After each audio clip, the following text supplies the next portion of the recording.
Internet की दुनिया में हर कनेक्शन, हर क्लिक के पीछे एक अदृश्य पता होता है, एक डिजिटल पहचान। आज हम इसी आईपी एड्रेस के स्ट्रक्चर को समझेंगे। कभी सोचा है कि अरबों स्मार्टफोन्स, लैपटॉप्स और सर्वर्स इस विशाल ग्लोबल नेटवर्क पर एक दूसरे को पलक झपकते ही कैसे ढूंढ लेते हैं? ये सवाल ही आज के हमारे हर ऑनलाइन एक्शन का आधार है। और इस सवाल का जवाब एक बहुत ही एलिगेंट कॉन्सेप्ट में छिपा है, इंटरनेट प्रोटोकॉल एड्रेस या आईपी एड्रेस। ये हर डिवाइस का एक यूनिक लॉजिकल पता है। यही वो पहचान है जो उन्हें इंटरनेट पर एक दूसरे से कम्युनिकेट करने की ताकत देती है। तो चलिए इस कॉन्सेप्ट को और गहराई से समझते हैं, क्योंकि ये सिर्फ कुछ नंबर्स नहीं है, ये इंटरनेट पर हर डिवाइस की एक यूनिवर्सल डिजिटल आइडेंटिटी है।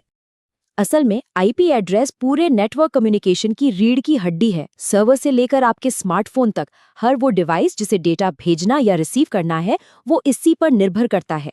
इसके बिना वो इंटरनेट जिसकी हमें आदत है, वो मुमकिन ही नहीं होता। तो असली सवाल ये है कि एक आईपी एड्रेस का स्ट्रक्चर आखिर होता कैसा है। चलिए सबसे कॉमन टाइप यानी IPv4 के स्ट्रक्चर को डीकंस्ट्रक्ट करते हैं, उसे खोलकर समझते हैं। ये नंबर्स कुछ देखे हुए लग रहे हैं, है ना?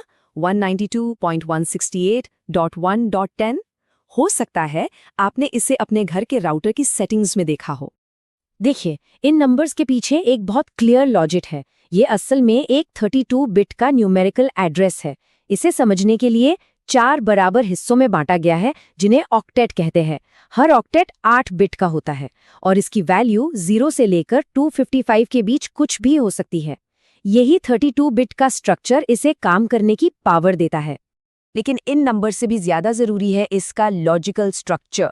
हर IPv4 एड्रेस के 2 मुख्य हिस्से होते हैं, एक होता है नेटवर्क और दूसरा होता है होस्ट।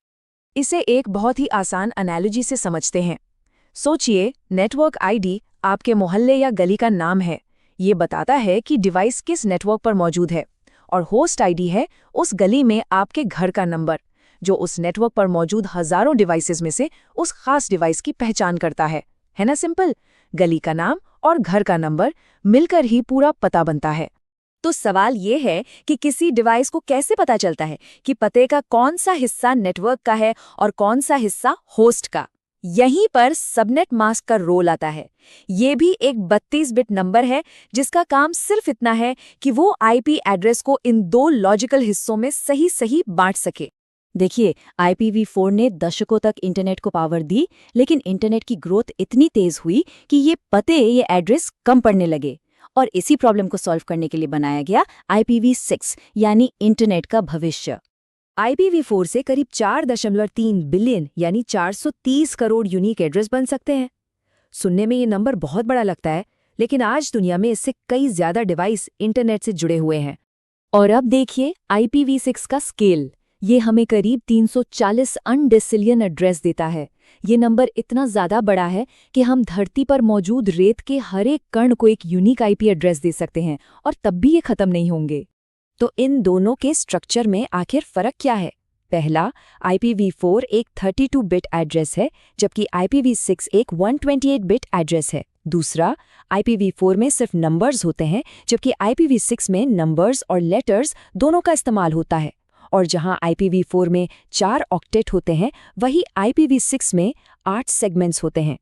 और बिल्कुल IPv4 की तरह ही IPv6 के भी 2 लॉजिकल हिस्से होते हैं। पहले 64 बिट्स नेटवर्क प्रीफिक्स कहलाते हैं, जो राउटिंग और सबनेट तय करते हैं। और आखिरी के 64 बिट्स इंटरफेस आइडेंटिफायर होते हैं, जो उस नेटवर्क पर खास डिवाइस की पहचान करते हैं। लॉजिक वही है, बस स्केल बहुत बड़ा हो गया है। ठीक है, तो अब हम आईपी एड्रेस का स्ट्रक्चर समझ चुके हैं, पर सवाल ये है कि इस थ्योरी का प्रैक्टिकल यूज कहाँ है? ये असल में काम कहाँ आता है? आईपी एड्रेस की स्ट्रक्चर को समझना सिर्फ एक एकेडमिक एक्सरसाइज नहीं है, ये बहुत प्रैक्टिकल है। जब आप क्लाउड पर VPC सेटअप करते हैं, या साइबर सिक्योरिटी में नेटवर्क ट्रैफिक को मॉनिटर करते हैं, या फिर किसी सर्वर को मैनेज करते हैं, तो ये समझ आपके लिए फंडामेंटल बन जाती है। तो आज की सबसे जरूरी बात जो याद रखनी है वो ये है, एक आईपी एड्रेस सिर्फ कुछ नंबर्स का कलेक्शन नहीं है, ये ग्लोबल स्केल पर डिजिटल पहचान और कनेक्शन का एक लॉजिकल ब्लूप्रिंट है। डिजिटल पहचान के इस ब्लूप्रिंट को समझना पहला कदम है। अब सवाल ये है कि इस गहरी समझ के साथ भविष्य में क्या नया बनाया जा सकता है।